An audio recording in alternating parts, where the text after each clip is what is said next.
Fine. Let us start our today's test discussion. And it is modern India.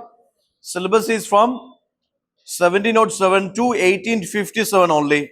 You know the topics and micro topics covered under this test, starting with the decline of the Mughals, later Mughals, the reforms, major historical events during their tenure, then this rise of autonomous states, yes, European settlements and their encroachments, British conquest of India, major military conquest, and annexation through diplomacy and war, then British colonial policies, British imperialism, colonialism, their socio-political, economic, cultural impact, then their civil service reforms, educational reforms, land revenue measures, judicial reforms, military reforms, their social religious policies, etc.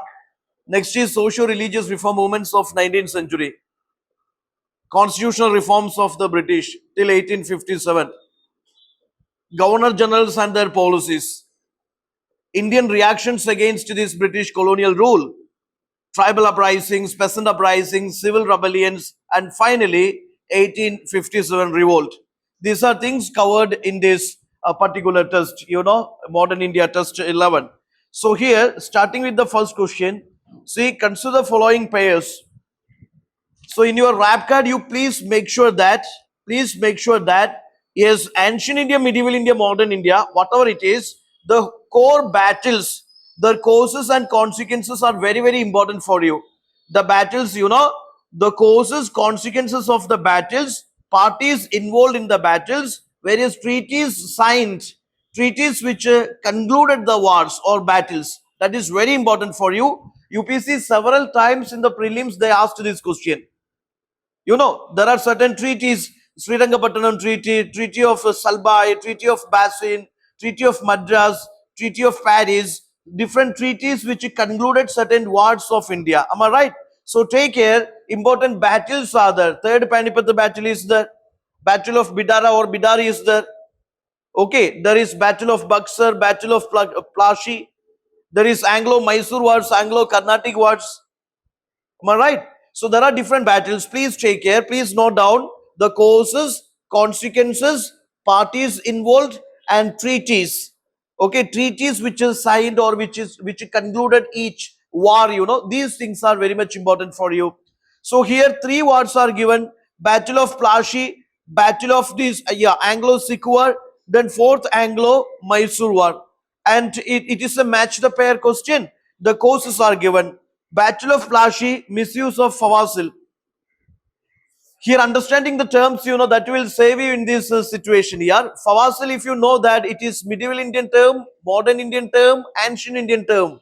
Fawasil, any idea about the Fawasil? You know that this thing we studied when we covered that Delhi Sultanate. Am I right? Delhi Sultanate. Fawasil is nothing but it is the Jagirdars were supposed to pay back the surplus income to the state exchequer, that is Fawasil. Jagirdars, you see, Jagirdari system is there.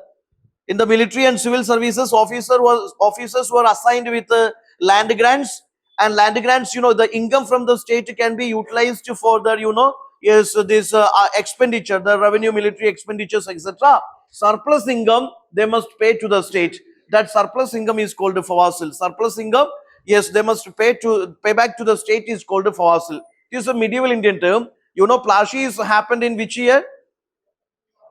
1757, modern India, and that is one of the major reason is this British East India Company, French East India Company, they started interfering into the internal affair of the states, and of course fortification of their factories without the consent of the Nawab. That become the immediate reason. Misuse of dastaks, that become immediate reason for Battle of Buxar. Battle of Buxar. Misuse of dastaks, immediate reason for that Battle of Buxar, and he abolished internal duties altogether. Am I right? That connected with the Battle of Buxar, 1764. Battle of Plashi, that was yes, illegal fortification of their factories without the consent of Nawab by the Dutch East India Company and French East India Company. Then also that fourth Anglo-Mysore War is not because of the dispute between Tipu and state of Travancore. That become the major reason in which Mysore War, That is third Anglo-Mysore War. Third Anglo-Mysore War. That time the Governor General was Lord Cornwallis, and fourth Anglo-Mysore War, it was Wellesley and his brother Arthur Wellesley. Am I right? Wellesley was the Governor General. Arthur Wellesley was the Commander in Chief of the Army. Okay, so please take care. Important battles. If you know that concept, if you know the battles, their causes, consequences, parties involved, or the treaties involved, then you can easily answer this question. And in fact, that is the area you have to focus. Take care. Yes, the causes of major battles, historical battles, parties involved in the battles, okay, and the consequences of the battles or the treaties which concluded the battles. These things are very much important. A favorite area of UPSC. In match the pair or in statement type questions, they ask this. So your answer is, only matching one is, breach of the Treaty of Amritsar by Sikh. They crossed the river Sutlej. That was the borderline between this British Empire and the Sikh Empire. Am I right? Yes, the Sikh army crossed that border of Sutlej. That became the immediate reason. That was the breach of agreement, Amritsar Treaty 1809, signed by Ranjit Singh and British East India Company. That is the only matching pair. Only one is your answer. So it is, if you don't know the concept, yes, just to put it as conceptual error. You have to learn these concepts. Okay, major battles of India, causes, consequences, parties, and the treaties involved. With reference to doctrine of lapse, consider the following statements. Doctrine of lapse, can you say this doctrine of lapse connected with which Governor General of British East India Company? It is Dalhousie. Subsidiary alliance is connected with the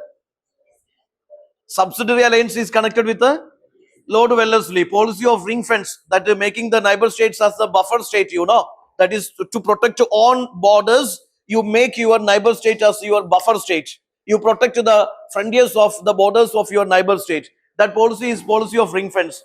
That policy of ring fence started by Warren Hastings. Okay, so take care the important British policies, their imperial policies, and their innovators and their missions or their objectives of various policies.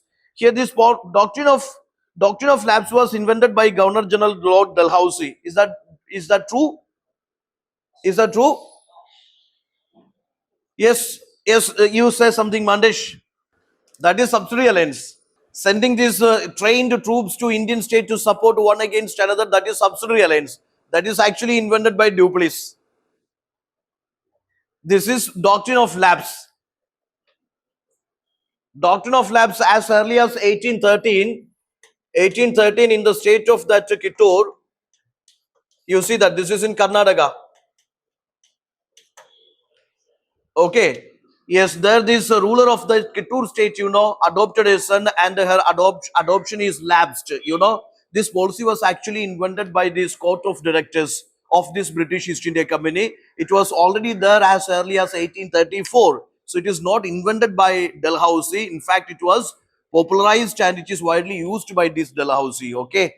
Now see, as per the policy, an Indian ruler died without a male, all of his properties will be confiscated by this British. Do you think that is the actual definition to? Yes, you must know when you fill the rap card, you must know whether it is the actual definition to doctrine of lapse. See, as per the policy, if the Indian ruler died without a male heir, all his properties will be confiscated by the British.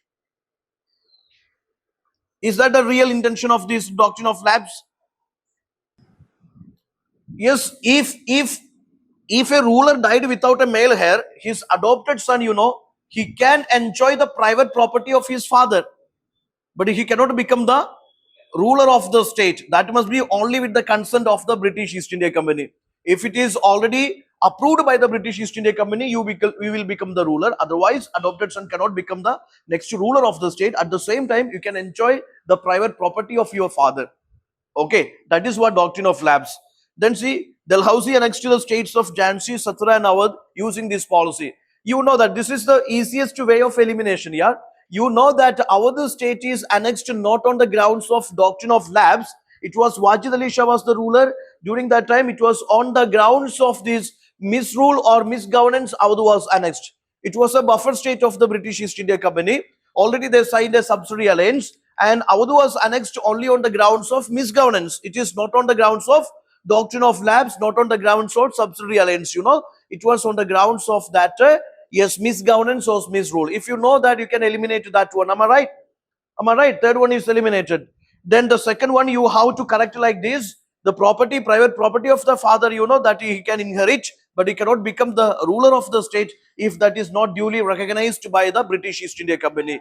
Okay, that is the definition to doctrine of lapse, and it was already there as early as 1834. It was applied in the state of Kittur in Karnataka and invented by court of directors of the company.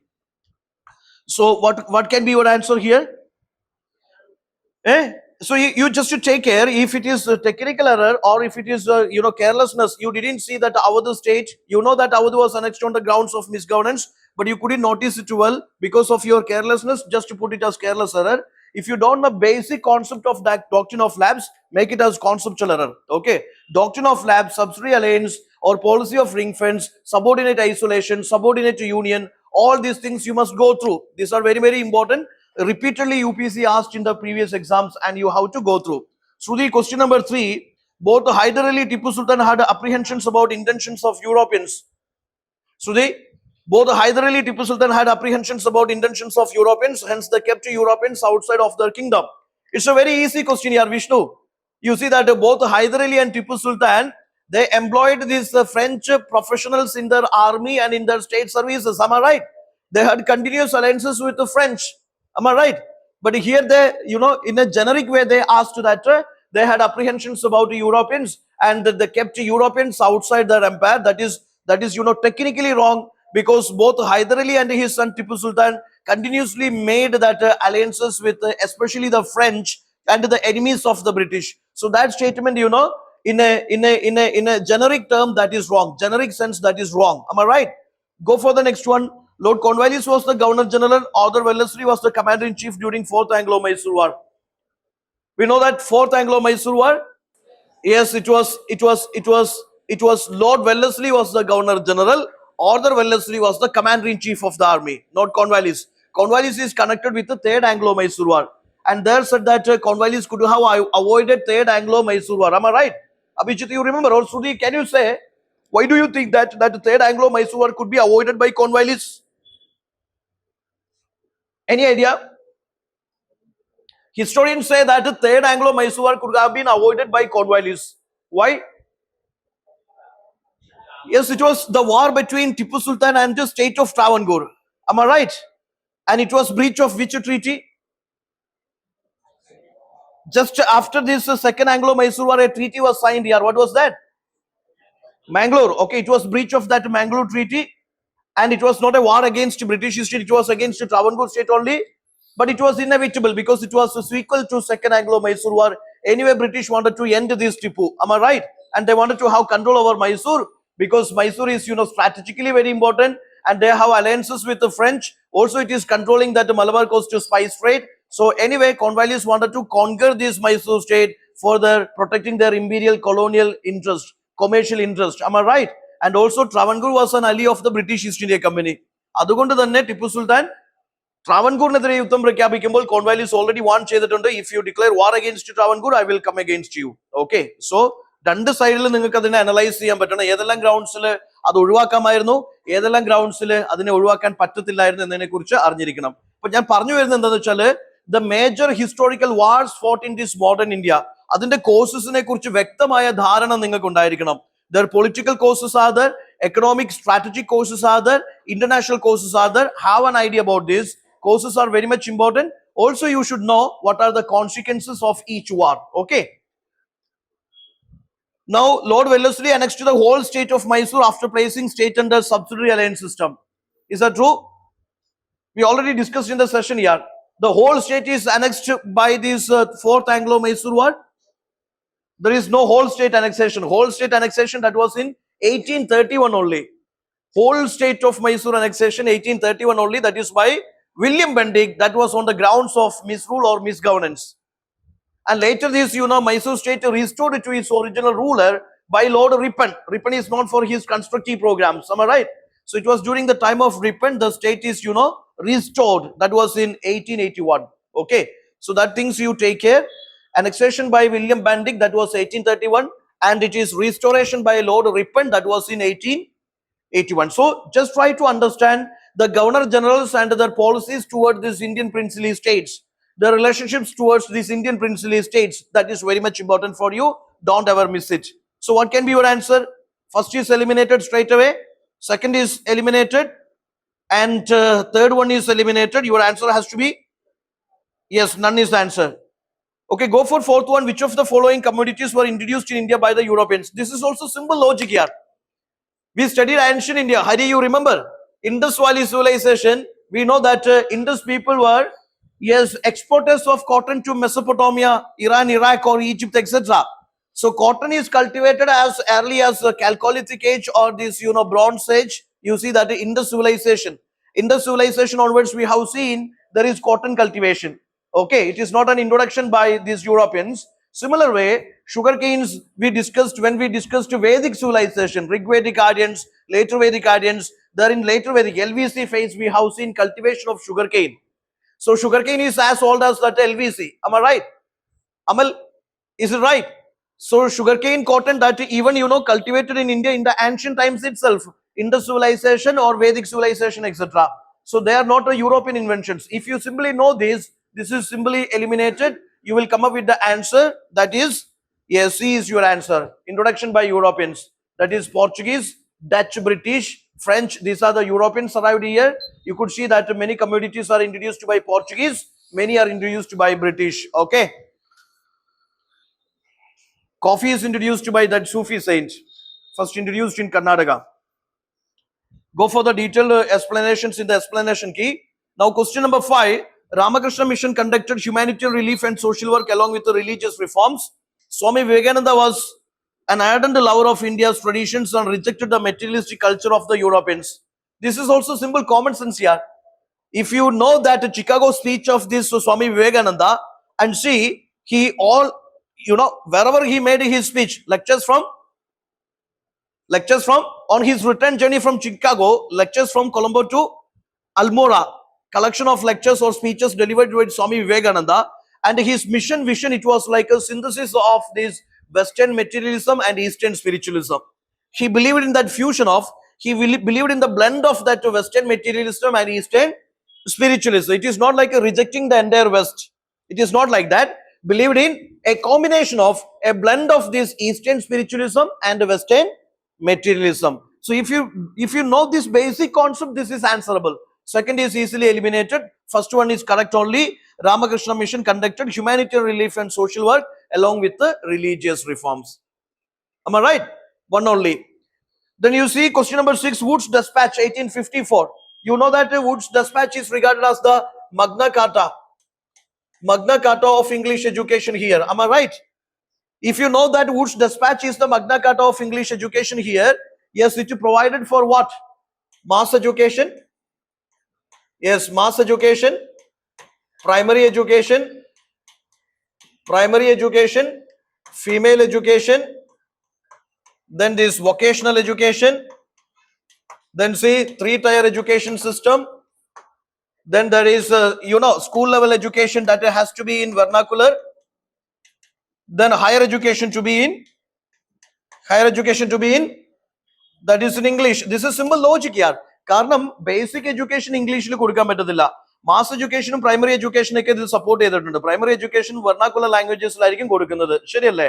Again see that he said that there should be education department in every provinces, then government schools in every districts, and also grant in aid for private enterprises who promote education. ശരിയല്ലേ? So that Wood's Dispatch is regarded as the Magna Carta of English education in India. If you know that single concept, this is answerable. This is very easily answerable.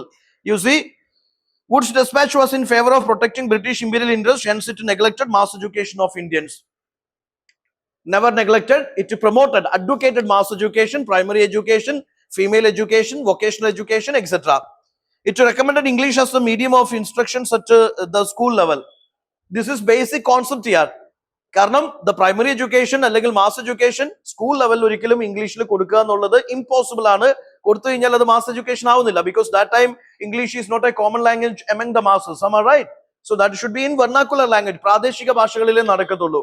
So if you know that basic, yes, that can be eliminated. Then see, it recommended a system of grant in aid to encourage private enterprises. That is true regarding Wood's Dispatch. So the correct one here is, I would say that we will go for that 3 only. Am I right? Yeah, that means 3 only means statement 3 only. That means option is only one. Option is only one. And also you must know that yes, it rejected that Macaulay's minute idea. What was Macaulay's minute idea? 1835. There is downward filtration theory. You remember? Downward filtration theory means English education will be provided to some learned Indians, and it is their responsibility to educate these masses of the down segment. Am I right? That was repudiated. That was rejected by this Wood's dispatch. It promoted mass education, primary education, and vocational education, female education, etc. Only one. Question number 7. Lord Hastings' actions against Pindaris were the immediate cause for Third Anglo-Maratha War. Is that true? Is that true? Lord Hastings' actions against Pindaris. Pindaris were attached to Maratha armies and they do this regular plunder. You must know the basic concept. Maratha state, it is in the Western Ghats here. Actually, ഭയങ്കരമായിട്ടുള്ള grand ആയിട്ടുള്ള trade and കൊമേഴ്സിനൊന്നും വലിയ സാധ്യതയില്ലാത്ത ഒരു ഏരിയയിലാണ് Maratha state ഉള്ളത്. മറാഠ സ്റ്റേറ്റിന്റെ തന്നെ സ്ഥിരം പരിപാടി എന്ന് വെച്ച് കഴിഞ്ഞാൽ പ്ലണ്ടർ ആയിരുന്നു. They used to charge this, Chowd and Sadesh Mugi.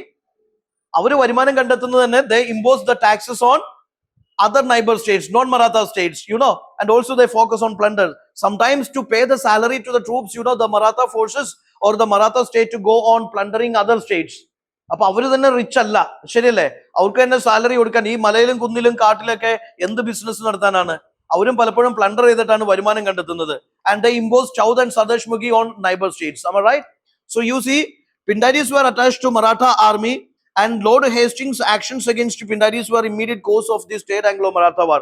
Pindaris were attached to Maratha armies. They were not paid the salaries, and they were given that permission to plunder in the non-Maratha states. Am I right? And this became a law and order situation or issue for this, British Empire. Then to arrest, then to suppress these Pindaris, Lord Hastings crossed to this Maratha border. You see that entered Maratha state. That became reason for Third Anglo-Maratha War. And you remember, that was what was the final episode of that Third Anglo-Maratha War, Sudhi? You remember the name of the battle where this 111 Mahar battalion also joined? You remember the final episode? How many sequels are there? Maratha, Anglo-Maratha Wars? How many sequels? First Anglo-Maratha War, second Anglo-Maratha War, third Anglo-Maratha War. Do you think a fourth episode? No, third was the final. That was in 1818 Bhima Koregaon battle. You remember? Bhima Koregaon battle. You see that where the Mahar caste, yes, there were untouchables in Maharashtra, we know. Yes, this Peshwa rulership, or Peshwa rule, it was so, you see that, they were treated miserably. For example, these Mahars, they were supposed to wear that pot around the neck, broom around the waist, and they should not enter the city Pune during the daytime. So many restrictions upon them. That was on basis of this, untouchability taboo. ശരിയല്ലേ? അപ്പൊ പേഷ്വ ഭരണം എന്ന് പറയുന്നത് Brahmanical ഭരണം ശരിക്കും ഈ പറയുന്ന മഹർ കാസ്റ്റിന് ഒരിക്കലും അഫോർഡ് ചെയ്യാൻ അല്ലെങ്കിൽ സഹിക്കാൻ പറ്റുന്നതിന്റെ അപ്പുറമായപ്പോൾ they joined the British army against the Marathas. Am I right? That was the Third Anglo-Maratha War final episode, Bhima Koregaon battle 1818. So the reason they say Pindaris were higher caste Hindu warriors within the Maratha army who were paid high salaries for the services. ഇയാൾ സ്വന്തം ആർമിക്ക് പേ ചെയ്യാൻ salary ഇല്ല. അതുകൊണ്ടാണ് മറാഠാസ് പലപ്പോഴും പുറത്തു പോയിട്ട് attack ചെയ്തിട്ട് plunder ചെയ്യുന്നത്. Please come. Next, you can please go. Your name, please. Angel, please go. Take the feedback and come back. Okay. Okay. So, എന്താന്ന് വെച്ചാൽ Pindaris were not given permanent salaries here. In fact, Pindaris were given that permission to plunder the neighbor states. Am I right? Yes, that is not the exact reason, but the first one is, that is the reason. But the explanation is wrong. You will go for D. With reference to Rajaram Mohan Roy, consider the following statements. Sorry. C means the first statement is correct, but the explanation is wrong. C is the answer. C is the answer. Now, question number 8. With reference to the Rajaram Mohan Roy, consider the following statements. He demanded this Indianization of fire services. He demanded Indianization of fire services. He was against the British system of constitutional administration. He believed in the infallibility of these Vedas. He founded newspapers Mirat ul Akbar and Sambad Kaumadi. You remember the demands of Rajaram Mohan Roy? Religious front, what all things he protested or he demanded? Religious front, he was against. Yes, he said no to idolatry. He said no to priesthood. Yes, he said no to Yes, polytheism. Yes, he said no to rituals. His idea was Vedas are not infallible. Human reasoning is superior than the Vedas. Then the next idea, Kavya. Yes, he was against sati, no to sati, no to polygamy, yeah, no to widowhood, then no to child marriage, etc. And on political front, you could see that he demanded there is separation of this, judiciary from executive. You see, there should be separation of this judiciary from executive. There should be end of this monopoly of this company trade. Then what are the rest of things he demanded? Indianization of the services, appointment of Indians into higher services. Then also he advocated constitutional administration here. He advocated constitutional administration. Just like the Western world, here also he wanted democracy. Here also he wanted constitutional administration. Then see, he believed in the infallibility of the Vedas. That was the idea of revivalist movement, Arya Samaj Swami Dayanand Saraswati. He believed in infallibility. Vedas are superior wisdom, source of superior wisdom. But Rajaram Mohan Roy believed reasoning is superior than Vedas. Am I right? So infallibility of Vedas, that was the belief of Swami Dayanand Saraswati. And Vedas are not infallible, that was the belief of Rajaram Mohan Roy. Then see, founded newspapers Miratul Akbar and Sambad Kaumadi, that is by Rajaram Mohan Roy only. Gifted to monotheists, Kavya, gifted to monotheists 1809, that is work of Rajaram Mohan Roy. Then precepts of Jesus, work of Rajaram Mohan Roy. Then we have seen that Admiya Sabha 1814, Kavya, 1814 Admiya Sabha, that is to propagate monotheism. That is to propagate monotheism, that is also started by Rajaram Mohan Roy. Then you see that there happened two divisions in Brahma Samaj after his death. You remember that? Rajaram Mohan Roy മരണത്തിന് ശേഷം അത് division ഉണ്ടായില്ല. ഏതൊക്കെയായിരുന്നു അത്? Adi Brahma Samaj and Brahma Samaj of India. Adi Brahma Samaj by Devendranath Tagore, father of Ravindranath Tagore. Am I right? Am I right? Then this Brahma Samaj of India by Keshav Chandrasen. Keshav Chandrasen. Tattva Bodhini Sabha to propagate the teachings of Rajaram Mohan Roy, that was started by whom? Devendranath Tagore. Okay, so those things you take care. The Brahma Samaj, objectives, ideologies, and personalities involved in these divisions of Brahma Samaj. It's a reach, okay, and it's a counter attacks. Dharma Sabha was, it was organized to attack the teachings of Rajaram Mohan Roy and Brahma Samaj. So here, what will be your answer? So what I say, when you study the socio-religious reform movements, please take care. The popular reformers, their ideologies, their teachings, their movements, organizations, and their literary contributions, etc. Please take care. Important area for UPC. What will be your answer? First one is okay, second one is wrong, third one is wrong, fourth one is correct. 1 and 4 only. Am I right? Bombay is the answer. Question number 8, Bombay is the answer. Question number 8, Bombay is the answer, is it? Okay, fine. Question number 9, with reference to history of Zamindari and Jagirdari. Zamindar and Jagirdar. This is also something fundamental thing you study in medieval India. Zamindar, who is Zamindar? More powerful. Hereditary rights are there. Am I right? After son, father, son, it is inherited to son, and he is the owner of the land, a large estate or large tract of land. He has that inheritance power. He has that law and order power. Am I right? He is more powerful, and obviously a hereditary right is also there for Zamindar. But Jagirdar means, try to understand, Jagirdar is a military officer or civil servant or civil, he is an officer in the civil services. He is assigned with the land grant instead of salary. Am I right? He is assigned with the land grant, which is known as Jagirdari. He is assigned with the Jagirs. He is having limited powers here. And he is also kept transferred from one Jagir to another, or one post to another post, one department to another department. He is not having that hereditary rights. He is not having hereditary rights. So here the question, Jamindar, Jagirdars, two powerful classes during Mughal era, enjoyed hereditary rights over the land. Do you think Jagirdar also enjoyed hereditary rights? No, only Zamindars. Then Jagirdars were king's officials appointed to civil military services, but Zamindars had no such obligations except to revenue collection. Is it true? They don't have any other obligations? They don't have any other obligations. They have hereditary rights, but they have obligations. Yeah, they have to maintain law and order. They have to maintain law and order. So that is not wrong. I mean, they have no such obligations except to revenue collection. That is wrong. Along with the revenue collection, they have to take care of law and order. So we will come up with the Delhi. So please try to understand the popular institutions, revenue institutions, social institutions, judicial institutions, military institutions of medieval India. That is very much important for you, especially during the time of this, Delhi Sultanate and Mughals. That is very much important for you. So if you don't know the concept, Zamindari, Jagirdari, please make it as, conceptual error.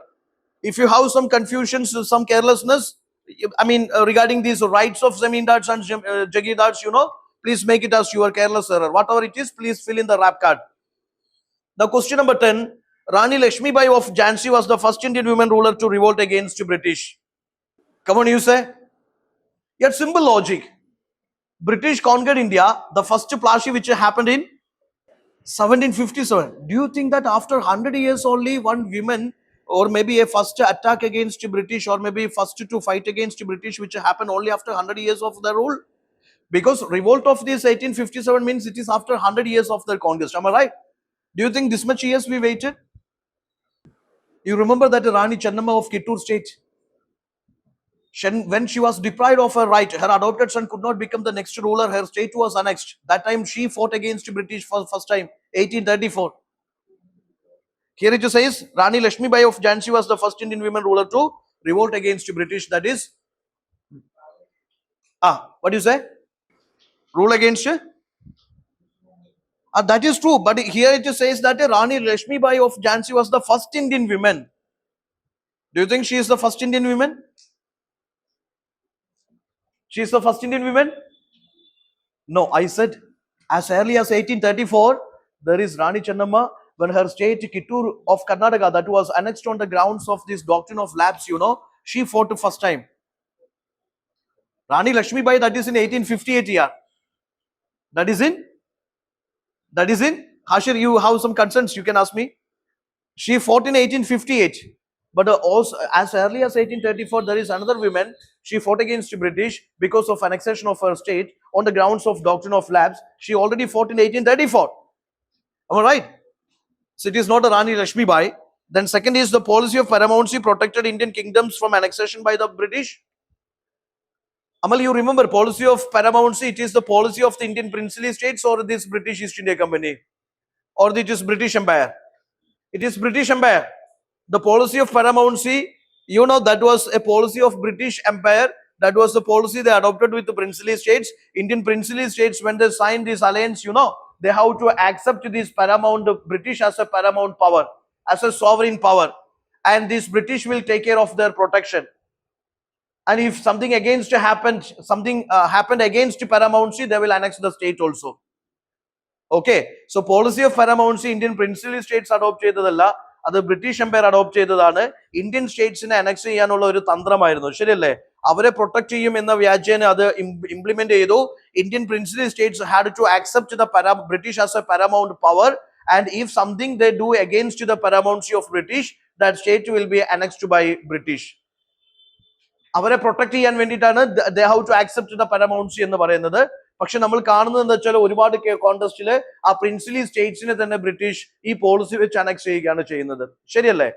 Okay, so your answer will be question number 10. Policy of paramountcy, you must be very clear with the British imperialist policies here. British policies with the princely states also, and also annexation of Indian states, another important core topic, hot topic for you. Annexation of Indian states, various grounds of annexation of Indian states. Okay,